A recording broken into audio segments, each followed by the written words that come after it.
Je vous souhaite le bonjour, la bienvenue sur notre site et le Verbe s'est fait chair. Bonne écoute.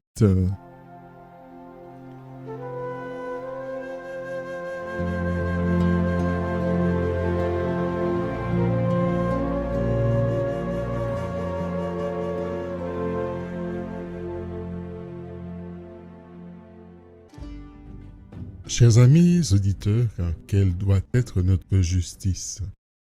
La réponse est-elle œil pour œil, dent pour dent, c'est-à-dire que celui qui cause du mal doit recevoir la même balance de mal et de souffrance. Écoutons la réponse de Jésus. Évangile de Jésus-Christ selon saint Matthieu.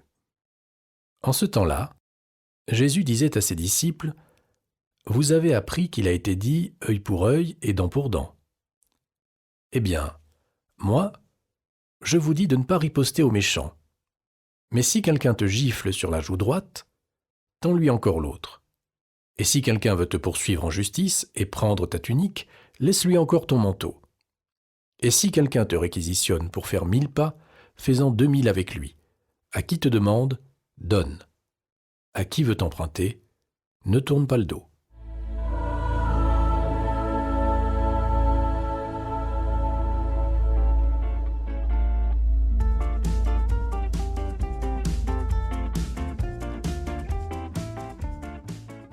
Chers amis auditeurs, cette justice humaine que Jésus nous a décrite, appelée la loi du talion, suggère une rétribution, comme le signifie d'ailleurs l'étymologie du mot du latin talis, pareil, semblable.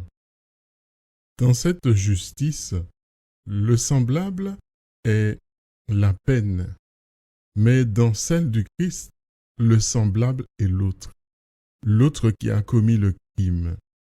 Et Jésus sur la croix a bien traduit l'aveuglement du cœur de l'humain. Père, pardonne-leur, ils ne savent pas ce qu'ils font. Quand le mal atteint en nous les profondeurs du cœur, ce qui déborde alors du cœur et se répand sur les autres est ce même mal. Sur la croix, Jésus nous offre une alternative, le don de son cœur, de son sacré cœur, dans lequel sont contenus les trésors infinis de sa miséricorde. Comme vous le voyez, la consécration au sacré cœur n'est pas pour un jour, mais pour chaque jour. Aussi, Jésus aujourd'hui nous demande de ne pas riposter aux méchants, de ne pas nous placer devant l'autre avec la même violence. En d'autres termes, de ne pas laisser notre cœur se perdre dans le semblable de la violence, mais plutôt dans la contemplation du semblable et de découvrir en lui toute la dignité divine qu'il habite, même si son comportement est inadéquat.